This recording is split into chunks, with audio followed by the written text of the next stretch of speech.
सकाळी 4 वाजताचा हा सीन आहे. आम्ही हा फलटण शिरवळ हायवेवरून चाललेलो आहे पुण्याला. पुण्याला जात असताना एका ट्रकचा टायर निसटून आम्हाला ओव्हरटेक करून समोरून निघून गेला. तर आज आम्ही चाललो आहे शंकर महाराजांच्या पालखी सोहळ्याला. तर सकाळी आम्ही 3 वाजता आवरून निघालो जाण्यासाठी पुण्याला. पुण्याला आल्यानंतर सगळ्यात पहिल्यांदा आम्ही गाडी पार्क केली. त्यानंतर शंकर महाराजांच्या मठाकडे आम्ही वळालो.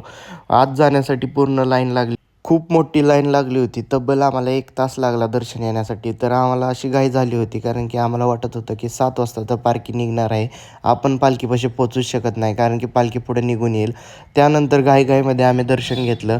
तर त्यानंतरनं आम्ही बाहेर पडलो. बाहेर पडले की सगळ्यात पहिल्यांदा आम्ही दगडूशेठ गणपती बाप्पाकडे जायला निघालो कारण की पालखी तिथून प्रस्थान करणार होती.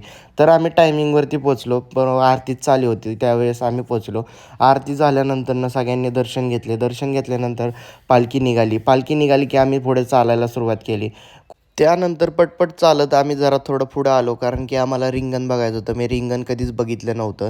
पालखीचा मार्ग होता दगडूशेठ दत्त मंदिर, स्वामी समर्थ मठ, शनिवार मंदिर, भिकारदास मारुती मंदिर, पर्वती पायथा, अर्णेश्वर मंदिर, पद्मावती माता मंदिर आणि लास्टला श्री सद्गुरू शंकर महाराज मठ. मठात पोचलो, आरती झाली, त्यानंतर प्रसाद घेतला. मग आम्ही डायरेक्ट निघालो घरी येण्यासाठी फलटणला. त्यानंतर कैलासच्या इथं थोड्या वेळ थांबलो.